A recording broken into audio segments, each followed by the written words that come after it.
For a guy who runs around in a batsuit, Batman has a surprising amount of powerful villains, and faces a surprising amount of powerful non-powered humans who also like to run around in costumes committing crimes. Welcome back, Nerd Squad. Today we're going to be revisiting one of my all-time favorite rogues galleries as we count down the top 10 strongest Batman villains you wouldn't expect. Here we'll be highlighting villains more powerful than you'd expect, as well as some villains that seem out of place when it comes to them squaring off one-on-one with Batman for one reason or another. So get ready to be surprised and let us get counting.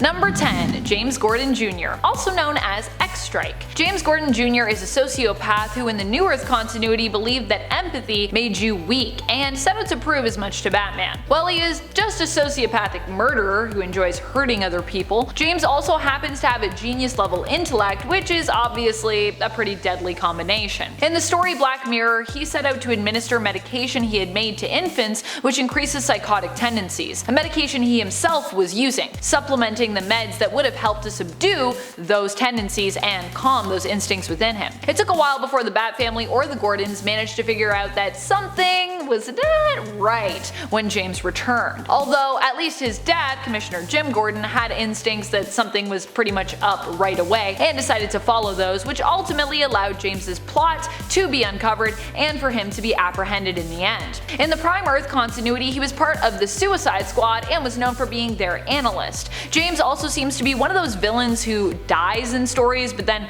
always somehow comes back. I feel like he's done that at least a couple times, so although he's dead right now, he'll probably come back at some point. If I was writing, I'd bring him back. I like James Gordon Jr. Number 9. Holiday. Holiday has to be one of the most unexpected villains in Batman and Gotham's rogue gallery, and an accomplished unexpected villain at that. Holiday was a serial killer who seemed to be targeting the criminal mob family known as the Falcones with his targets. However, then the Maroni family was also targeted, another massive crime family in Gotham. This created a lot of tension between Sal Maroni and Carmine Falcone, the head of both families respectively. However, in the end, Holiday wiped out not just many of the people and members of the Falcones, but also killed various members of the Maroni family as well, with the killings taking place on holidays. In the end, Batman and Jim Gordon managed to apprehend Holiday, but only after he had successfully killed Sal Maroni on Labor Day. Holiday turned out to be the youngest son of Carmine Falcone, Alberto, who wanted to prove himself and get revenge for being excluded from the family business. Although in reality, this was pretty much done to protect him. Wow, that's unfortunate. Holiday would later face off with Calendar Man, and after being wounded would be smothered to death by his sister. Tragic. Number 8. Calendar Man. Well, of course I gotta put Calendar Man above since he beat Holiday, and that's how it goes. For a guy that pulls off crimes inspired by different holidays, seasons, and calendar dates, Calendar Man can actually be surprisingly successful and terrifying. In his first encounter with Batman, Calendar Man managed to pull off 4 crimes successfully before he was caught. Aside from that, over the years, Calendar Man in the comics has taken his crimes to the next level, even going so far as to murder families as part of a Thanksgiving Day crime spree, sitting down to steal a plate of dinner after successfully wiping out an entire targeted family. That is pretty dark. Of course, Calendar Man's weakness tends to be similar to Riddler's, namely that he leaves clues as to how to capture him often, and we always know his crimes will revolve around notable days in the calendar, so makes it pretty easy to watch out for him.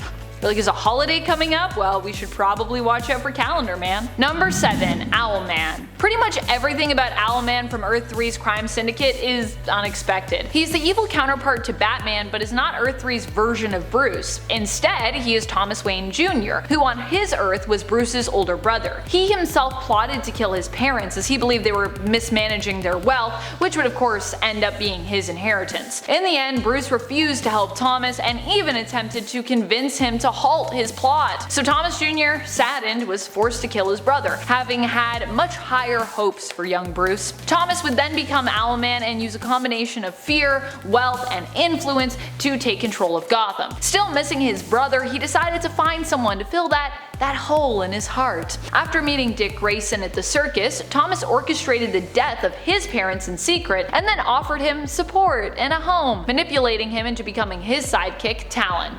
Yeah, pretty shocking stuff. Number 6. Hush. Hush has managed to pull off some of the most horrific schemes over the years and gotten under Batman's skin many times, and Catwoman's skin even, when he literally stole her heart. Thomas Elliot is not only a powerful villain because of his intense vendetta against the Wayne family and Batman, but because he also is often shown to have the skill and strength to match Batman, as well as the cunning. He has taken Batman in hand-to-hand combat and fared surprisingly well, and he's managed to set into motion outlandish plots like impersonating Bruce Wayne by giving himself plastic surgery to make himself look nearly identical, then capturing and threatening the real Bruce Wayne with murder and disfigurement so that he could ultimately take his place. Number 5. Darkseid. I know what you're thinking, but Amanda, none of us are surprised that Darkseid is super powerful. It's, you know, kinda his thing. I know Darkseid is super powerful. But remember earlier on when I said that some villains are simply surprising because they happen to go toe-to-toe with Batman at all? Well, Darkseid is one of those villains, because he's just so powerful it makes little sense that Batman would even be able to face him. I'm not knocking Batman here, by the way, just acknowledging that he, at the end of the day, is just a very well-trained, skilled, rich man in a bat suit. So yeah. And yet he has also managed to defeat Darkseid on more than one occasion, which is only even more unexpected and surprising. But I guess it's these unexpected storylines that we find so exhilarating and help to sell comics. So when it comes down to why they were written, it actually makes a lot of sense. It's the unexpected matches that are the stories people get excited to write and fans get excited to read. Number 4. Harley Quinn. Harley is just unexpected because of, well, I mean, where she started from in the Batverse. She was introduced in the Batman animated series as Joker's sidekick and girlfriend, and she became such a fan favorite that she was made a regular there, even though she was kind of intended to be a one-off character, and would eventually make her way into the comics as well. From there, Harley's popularity meant we'd see her win all kinds of victories, or at least almost win them, and in the animated series she'd also prove how dangerous she was when she came up with some of the most potentially successful schemes, which of course often irritated her partner in crime and her partner in life, Mr. J. Over the years, Harley has become so successful and powerful, in fact, that she has moved more and more away from being a villain and more towards heroic acts, with her now even becoming one of Batman's sidekicks in the comics. For a human, Harley is also shown being very strong, flexible, and durable, in addition to being brilliant, often using her intellect or her unpredictable craziness to outsmart many of her opponents. Let's just remember that at one point she took on Wonder Woman, Batman, and Superman all at once, and was actually successful in that encounter. Number 3. Poison Ivy. I mean, we all know how powerful Ivy is at this point, but it should also be acknowledged that initially she was just a student studying to be a botanist who ended up being used in her teacher's / lover's twisted experiment. She then became something new, something deadly, the villain and creature we'd come to know as Poison Ivy. Ivy was initially shown to be immune to all poisons and was interested in crime for basically the sake of status and power, able to use pheromones and kisses to influence her enemies. The power of seduction. I don't know what this is. This is seduction, apparently. Since then, Ivy has come a long way at one point, even taking control of the whole world, controlling everyone's minds through plant life that they had consumed. She also became a full-on terrifying eco-terrorist, and since the very real and also fictional world of eco-horror continues to grow, so does Ivy's power and presence in the comics, especially now that she's returned to her more traditional, villainous ways. Which is also kind of unexpected, because she was down this hero path and then they were like, she's a villain again. And I was like, huh? Alright.